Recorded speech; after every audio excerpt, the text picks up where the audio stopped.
Hello दोस्तों, नमस्कार। स्वागत है आपका अनअकैडमी में। अनअकैडमी इंडिया का नंबर 1 ऑनलाइन एजुकेशनल प्लेटफॉर्म है जिस पे आप घर बैठे अपने एग्ज़ामिनेशन की तैयारी कर सकते हैं। ये मेरे बारे में रहा introduction. I love reading and sharing knowledge with others. For UPSC it's pleasure for me to learn things in new way. मैंने आईबीपीएस और सीजीएल के एग्ज़ाम क्वालिफाई किए हैं। इसके अलावा यूपीएससी यूपीपीसीएस का मैंने मेंस भी दिया हुआ है। ये हमारे अनअकैडमी प्लेटफॉर्म के कुछ टॉप एजुकेटर हैं जिनका लाभ आप अनअकैडमी प्लेटफॉर्म का इंस्टॉल करने के बाद आप लाभ ले सकते हैं। ये कुछ हमारे कोर्सेज हैं जो अभी स्टार्ट होने वाले हैं और इनमें से कुछ कोर्स ऐसे हैं जो स्टार्ट हो भी चुके हैं। ये कुछ टेस्ट सीरीज़ हैं जो अनअकैडमी प्लेटफॉर्म के द्वारा उपलब्ध कराई जाती है। इसके अलावा हमारे प्लेटफॉर्म पे कुछ कोर्सेज उपलब्ध कराए जाते हैं, जैसे कि इतिहास विषय से संबंधित है, राजनीतिक विज्ञान से संबंधित, अर्थशास्त्र से संबंधित, ज्योग्राफी विषय से संबंधित जिसे मैं स्वयं पढ़ाता हूँ। आपको इन सभी सिलेबस का लाभ लेने के लिए अनअकैडमी प्लेटफॉर्म को अपने मोबाइल पे इंस्टॉल करना पड़ेगा। इंस्टॉल करने के बाद आपको सब्सक्रिप्शन लेना पड़ेगा। वैसे तो 12 महीने की जो सब्सक्रिप्शन फ़ीस है वो 7,000 रुपये की है, लेकिन अगर आप मेरा प्रोमो कोड जो कि प्रशांत1 है, अगर आप उसे यूज़ करते हैं तो आपको 10% का डिस्काउंट मिलेगा, जिसके बाद आपको सिर्फ 6,300 रुपये ही देना पड़ेगा। इसके अलावा जो 24 महीने की फ़ीस है वो 9,100 रुपये है, लेकिन अगर आप मेरा प्रोमो कोड जो कि प्रशांत1 है, अगर आप उसे यूज़ करते हैं तो आपको 8,190 रुपये 10% डिस्काउंट करने के बाद जमा करना पड़ेगा। तो चलिए आज का लेक्चर शुरू करते हैं। आज का जो हमारा टॉपिक है वो एफ.बी. टेलर महोदय के बारे में है। एफ.बी. टेलर एक भूगोलवेत्ता थे जिन्होंने एक ऐसा थ्योरम दिया जिसका आगे जाके संवर्धन हुआ, वो और ज़्यादा परिष्कृत हुआ और बाद में जो अल्फ्रेड वेगनर महोदय थे इनकी थ्योरम को और ज़्यादा ठीक करते हैं, और इसके बाद प्लेट टेक्टोनिक्स थ्योरी जो आई उसका जो रास्ता बना वह एफ.बी. टेलर के द्वारा जो थ्योरी दिया गया उसी के द्वारा प्लेट टेक्टोनिक्स थ्योरी का मार्ग प्रशस्त हुआ। एफ.बी. टेलर ने कुछ ऐसी बातें रखी पर्वतों से संबंधित जिसपे लोगों को सोचने पे मजबूर कर दिया कि हाँ, ऐसी चीज़ें इतिहास में हुई होंगी, करोड़ों वर्ष पहले हुई होंगी, तभी पर्वतों की उत्पत्ति ऐसे हुई होगी। आपने देखा होगा कुछ पर्वतों की संरचना उत्तर दक्षिण दिशा में मिलती है, जैसे कि रॉकी पर्वत को हम देखें तो वो उत्तर दक्षिण दिशा में है। इसी प्रकार से जो एंडीज पर्वत है दक्षिण अमेरिका में, उस पर्वत की भी जो आकृति है वह उत्तर दक्षिण दिशा में है। लेकिन हम हिमालय को देखेंगे तो वह पूरब से पश्चिम दिशा में है। इसी प्रकार से जो आल्प्स पर्वत है वह भी उत्तर से पूरब से पश्चिम दिशा में है। तो एफ.बी. टेलर ने इन चीज़ों को बहुत बारीकियों से देखा। देखते तो सभी लोग हैं, लेकिन ऑब्जर्वेशन जो होता है वो कुछ ही लोगों का हो पाता है। तो इस ऑब्जर्वेशन में जो एक प्रमुख व्यक्ति थे जिनका नाम था एफ.बी. टेलर, तो एफ.बी. टेलर ने इन चीज़ों को बहुत ही माइन्यूटली ऑब्जर्व किया और देखा ये पर्वत ऐसे क्यों हैं, क्यों पर्वत कुछ पूरब से पश्चिम दिशा में हैं, क्यों कुछ पर्वत उत्तर से दक्षिण दिशा में हैं, आखिर ऐसा क्यों है। तो इन्होंने अपनी कुछ ऐसी थ्योरी दी। वैसे इन्होंने जो बातें बताई वो साइंटिफिकली सही नहीं है।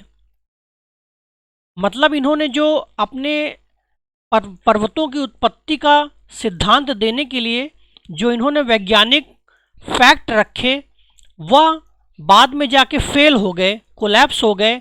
लेकिन फिर भी इनके द्वारा जो दिया गया थ्योरम था वह आगे जाके परिमार्जित हुआ, मतलब उसकी और ज़्यादा पॉलिशिंग हुई और आगे जाके अल्फ्रेड वेगनर महोदय ने, और इसके बाद ही जो प्लेट टेक्टोनिक्स थ्योरी आई वह एफ.बी. टेलर के द्वारा गया सिद्धांत के पर ही आधारित था।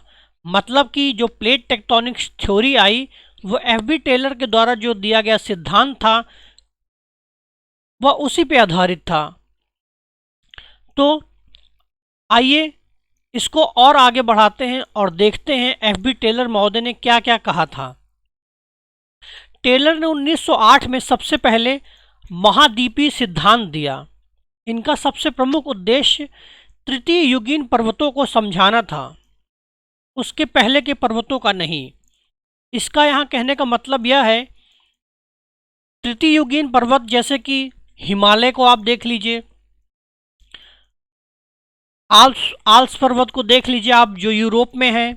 इसके अलावा जो रॉकी पर्वत है उत्तरी अमेरिका में, जो कि अलास्का से लेके पूरा मैक्सिको तक फैला हुआ है।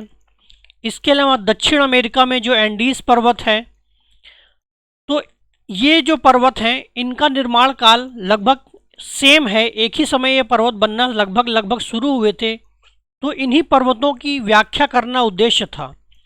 लेकिन पर्वत सिर्फ इतने तक ही सीमित नहीं थे।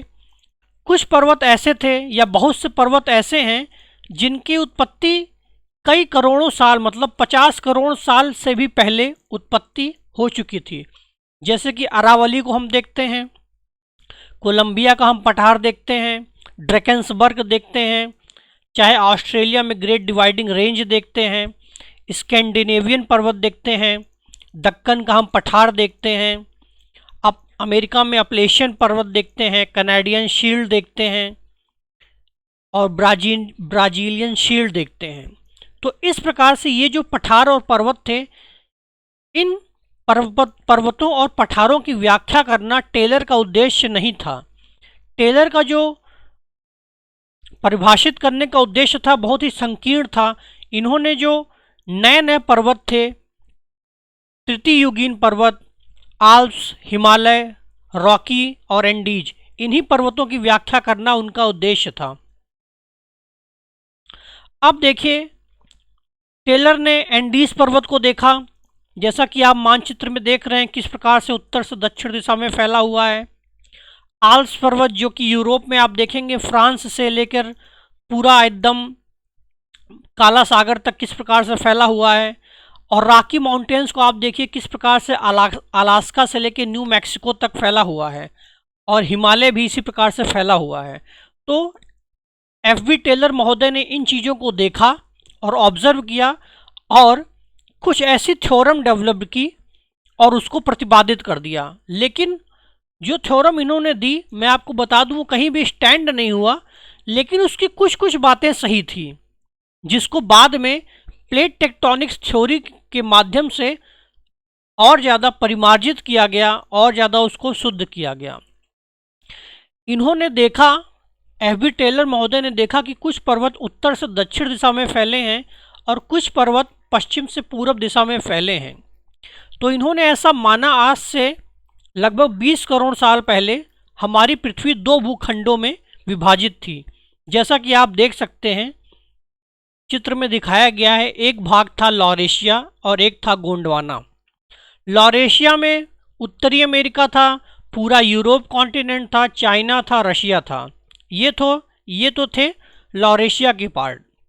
गोंडवाना लैंड के पार्ट में जैसे दक्षिण अमेरिका था, अफ्रीका कॉन्टिनेंट था, भारत था और ऑस्ट्रेलिया था, और आज का अंटार्कटिका महाद्वीप जिसको आप कहते हैं वो था। तो ये अलग अलग कॉन्टिनेंट थे। ये एफ.बी. टेलर महोदय ने माना, ये सही नहीं है, लेकिन एफ.बी. टेलर महोदय ने ऐसा माना कि 20 करोड़ साल पहले दो भूखंड ऐसे ऐसे थे और ये दोनों भूखंड दोनों ध्रुवों पर थे, अलग अलग ध्रुवों पर थे।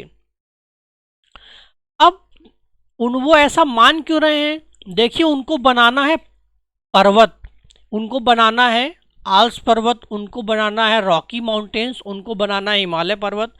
तो बनाना उनको इस दिशा में है, जाना उनको इस दिशा में है।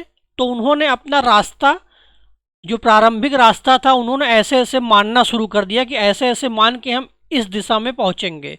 तो उन्होंने मान लिया कि लॉरेशिया और गोंडवाना इस प्रकार से दो ध्रुवों पर स्थित थे।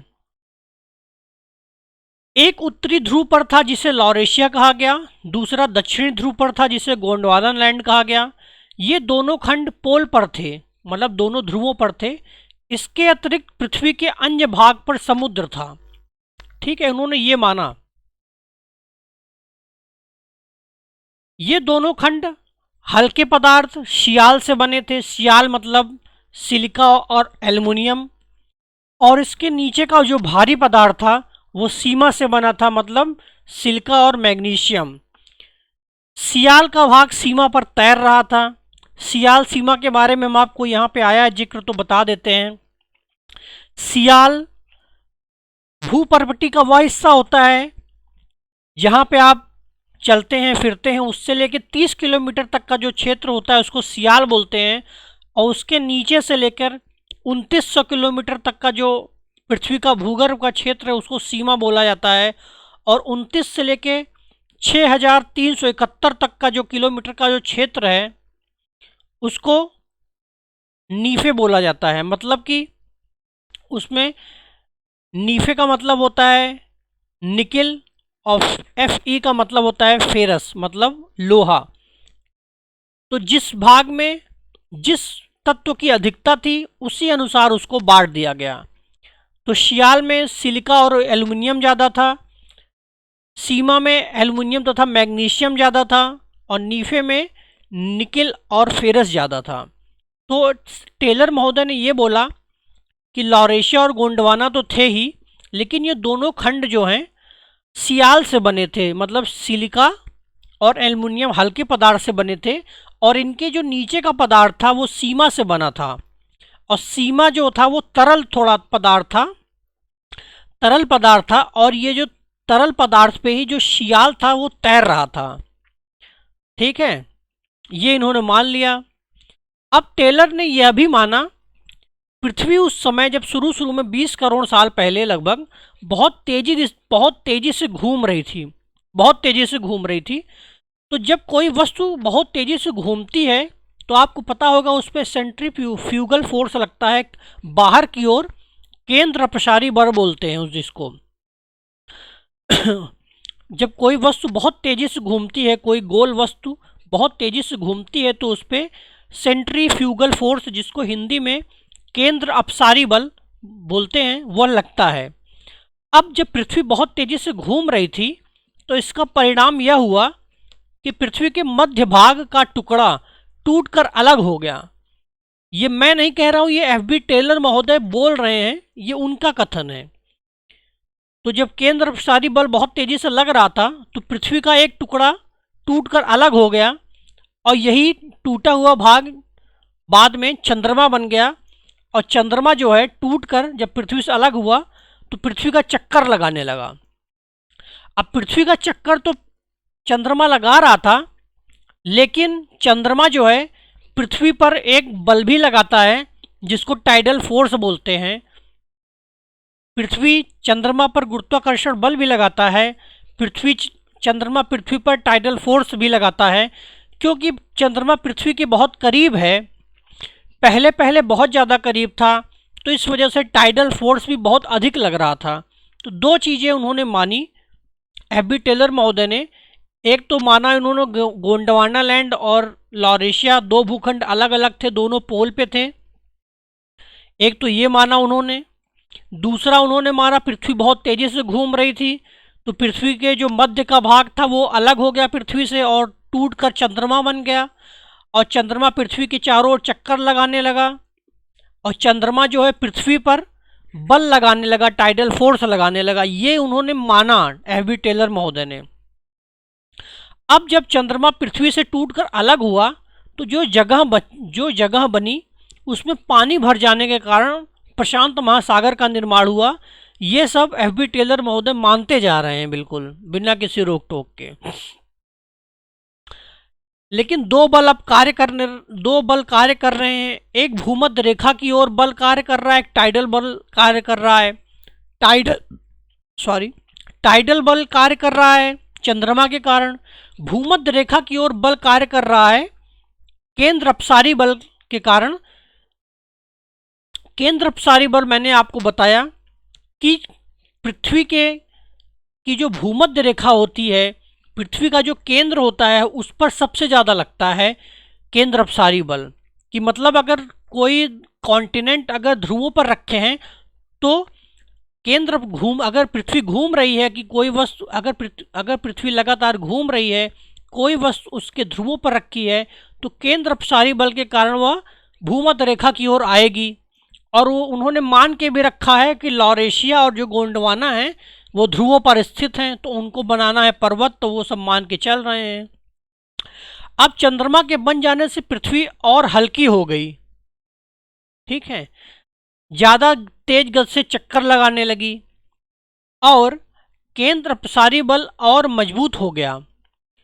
जब चंद्रमा पृथ्वी से अलग हो गया, पृथ्वी थोड़ी हल्की हो गई, तो पृथ्वी और ज़्यादा तेज़ी से चक्कर लगाने लगी और जो सेंट्रीफ्यूगल फोर्स था mv²/r जिसको बोला जाता है, वो और ज़्यादा कार्य करने लगा और तेज़ी से काम करने लगा और ज़्यादा मजबूत हो गया, जिससे केंद्र की ओर लॉरेशिया और जो गोंडवाना लैंड थे, जो कि मैंने आपको भी यहाँ पीछे दिखाया था, ये लॉरेशिया और गोंडवाना, और ये रेड में दिखाया गया है, ये भूसन्नति है। ये भूसन्नति है जिसमें अवसाद जमा हुआ है और चारों तरफ पानी है। ये सब वो मान के चल रहे थे एफ बी टेलर महोदय, लेकिन बाद में इनकी अवधारणा को खारिज कर दिया गया। तो हम यहाँ पे थे कि चंद्रमा के बन जाने से पृथ्वी और ज़्यादा हल्की हो गई, ज़्यादा तेज़ी से चक्कर लगाने लगी, चक्कर लगाएगी ज़्यादा तेज़ी से, हल्की हो गई, ज़्यादा तेज़ी से चक्कर लगाएगी, तो केंद्र अपसारी बल और ज़्यादा मजबूत हो जाएगा, जिसके कारण केंद्र की ओर लॉरेशिया और गोंडवाना लैंड भूमध्य रेखा की ओर चलना शुरू हो गए। अब उनको बनाना है हिमालय, तो उन्होंने दोनों कॉन्टिनेंट को चला दिया। अब क्या होगा, जिससे हिमालय पर्वत, आल्स पर्वत, एटलस और एल्ब्रुस आदि पर्वतों का निर्माण हुआ। आल्स पर्वत का चित्र हमने आपको दिखाया था। हिमालय का आपने देखा होगा उत्तर दक्षिण दिशा में है ही। एटलस पर्वत अफ्रीका में आप देखेंगे, जहाँ पे मोरक्को है, बिल्कुल बिल्कुल उत्तर पश्चिम दिशा में आप अफ्रीका में देखेंगे तो एटलस पर्वत है, और एल्ब्रुस पर्वत भी आप पाएंगे यूरोप में। तो इस प्रकार से इन्होंने इन पर्वतों की व्याख्या लॉरेशिया और गोंडवाना लैंड को चला के कर दी। मतलब ये क्या कर रहे हैं, कुछ पर्वतों की व्याख्या तो लॉरेशिया और गोंडवाना को चला के कर रहे हैं, आपस में एक दूसरे की ओर चला के कर रहे हैं, जो कि उत्तर पश्चिम दिशा में है, सॉरी, जो पूर्व पश्चिम दिशा में है। अब इनको उत्तर दक्षिण दिशा में जो पर्वत हैं, जैसे कि ये वाले पर्वत, जैसे कि एंडीज हो गया, जैसे कि रॉकी पर्वत हो गया, तो रॉकी पर्वत उत्तर दक्षिण दिशा में है, एंडीज पर्वत उत्तर दक्षिण दिशा में, तो इसके लिए वो अलग व्याख्या करते हैं जो पर्वत उत्तर दक्षिण दिशा में है, और जो पर्वत पूरब से पश्चिम दिशा में है उसके लिए अलग व्याख्या करते हैं। तो जो पर्वत उत्तर पश्चिम दिशा में थे उसके लिए, उसकी व्याख्या करने के लिए उन्होंने अपसारी बल का प्रयोग किया और बताया कि चंद्रमा अलग हुआ, अपसारी बल बहुत ज़्यादा था, अपसारी बल के कारण लॉरेशिया और गोंडवाना लैंड एक दूसरे की ओर चलना शुरू हो गए, और जब चलना शुरू हो गए तो उनके बीच में जो अवसाद था, अवसादों के वलन से हिमालय, आल्प्स, एटलस और एल्ब्रूस पर्वतों का निर्माण हुआ। अब चलते हैं आगे।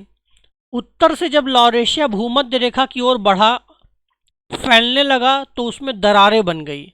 लॉरेशिया जब भूमध्य रेखा की ओर बढ़ा तो उसमें दरारें बन गई और उसमें पानी भर गया, जिसको बैफिन की खाड़ी, लेब्राडोर डेविस स्ट्रेट बन गया। बैफिन की खाड़ी और लेब्राडोर डेविस स्ट्रेट में आपको दिखा देता हूँ कहाँ है।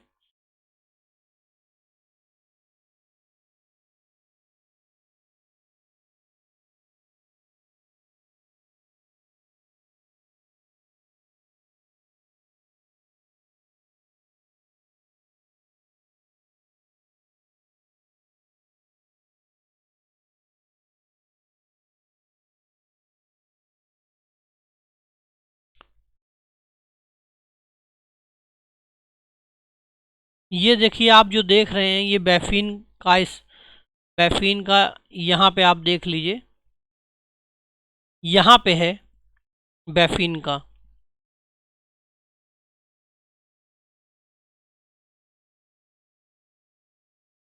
ये है बैफीन आइसलैंड।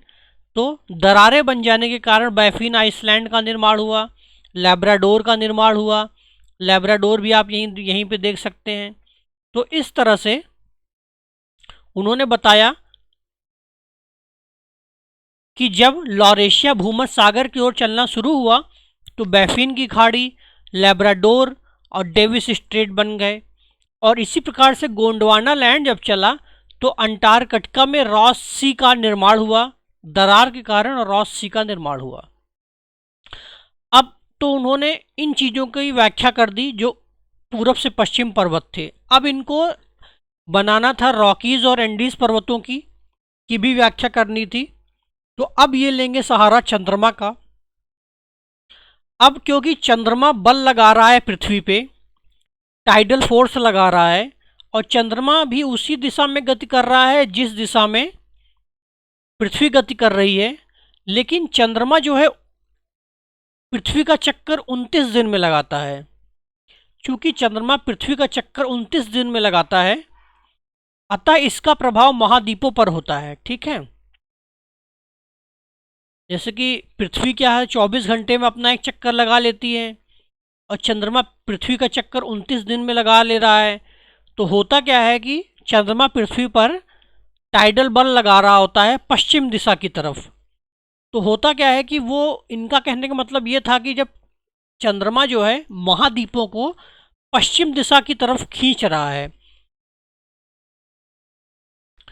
तो इसका प्रभाव यह होगा कि वे पश्चिम दिशा में और पश्चिम दिशा की ओर गति करने लगेंगे।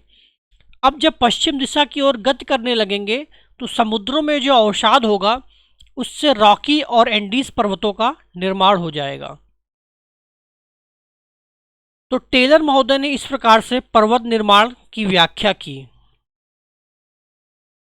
अब देखिए, इन्होंने व्याख्या तो कर दी, लेकिन इनकी व्याख्या पूरी तरह से गलत थी। गलत क्यों थी? पहली बात तो इनसे यह पूछा गया कि अगर चंद्रमा टाइडल फोर्स लगा रहा है और इतना ज़्यादा अमाउंट में लगा रहा है कि महाद्वीप खिसकें, तो अब जबकि जब अब ऐसा क्यों नहीं हो रहा है कि चंद्रमा टाइडल फोर्स लगाए और अब पर्वतों का निर्माण हो। और चंद्रमा कभी इतना टाइडल फोर्स नहीं लगा सकता कि महाद्वीप खिसकने लगे, ऐसा कभी नहीं हो सकता। और दूसरा चीज़, एक चीज़ यह भी प्रमाणित हो चुकी है कि चंद्रमा जो है पृथ्वी से भी पुराना है, और चंद्रमा की जो संरचना है, चंद्रमा पर जो पाए जाने वाले तत्व हैं वो पृथ्वी से अलग हैं। तो इसका मतलब तो यह है कि चंद्रमा जो है पृथ्वी से नहीं बना है, तो यह भी अलग हो जाता है। जबकि टेलर महोदय ने यह बोला था कि अपसारी बल के कारण, अपसारी बल इतना ज़्यादा हो गया था कि एक टुकड़ा पृथ्वी से एक टुकड़ा अलग होकर चंद्रमा बन गया और चंद्रमा पृथ्वी का चक्कर लगाने लगा। और धीरे धीरे बाद में प्लेट टेक्टोनिक्स थ्योरी भी आ गई, जिसके कारण चीज़ें बिल्कुल पूरी तरह से साफ हो गई, और एफ.बी. टेलर महोदय ने जो कहा था वह असत्य साबित हुआ। और भी जैसे कि चीज़ें जो एफ.बी. टेलर महोदय ने बताई थी, जैसे कि अपसारी बल के बारे में बताया कि अपसारी बल के कारण जो लॉरेशिया थे और जो गोंडवाना लैंड थे वो चलने लगे एक दूसरे की तरफ। तो कभी इतना ज़्यादा बल केंद्र अपसारी बल के कारण नहीं हो सकता है कि कॉन्टिनेंट एक दूसरे की ओर चलने लगे। सेंट्रीफ्यूगल फोर्स में कभी इतनी ताकत नहीं हो सकती है। तो यह चीज़ें जो हैं बाद में प्रूव हुई, और एफ.बी. टेलर महोदय के द्वारा जो दिया गया थ्योरम था वह उसको असत्य साबित कर दिया गया। लेकिन इसको पढ़ते इस वजह से हैं, इन्होंने पर्वत निर्माण के बारे में जो तथ्य रखे, इन्होंने यह तो बताया ही सही कि एंडीज पर्वत और जो रॉकी पर्वत हैं ये पश्चिम दिशा की ओर गति कर रहे हैं, यह बात तो सही है। और भले कारण गलत हो लेकिन गति कर रहे हैं यह सही है। बाद में प्लेट टेक्टोनिक्स थ्योरी आई, उसमें भी यह साबित हुआ कि हाँ गति हो रही है पश्चिम दिशा की ओर। दूसरी चीज ये हिमालय और आल्प्स पर्वत और जो एटलस पर्वत हैं उनके बारे में जो बताया है, लॉरेशिया और गोंडवाना लैंड के बीच में बिल्कुल टक्कर हुई है, लेकिन जो उन्होंने सेंट्रीफ्यूगल फोर्स बताया वह कारण नहीं है, उसके पीछे प्लेट टेक्टोनिक्स थ्योरी है। टक्कर हुई है मतलब कि एफ.बी. टेलर महोदय ने जो परिणाम बताया वह सही था, लेकिन उसके पीछे का जो कारण था वह सही नहीं बता पाए। इस वजह से हम एफ.बी. टेलर महोदय को पढ़ते हैं। तो आज का हमारा लेक्चर यहीं तक। आपको हमारा लेक्चर कैसा लगा, आपको क्या समझ में आया क्या नहीं समझ में आया हमें ज़रूर बताइएगा, और हमारे चैनल को सब्सक्राइब करना ना भूलिएगा।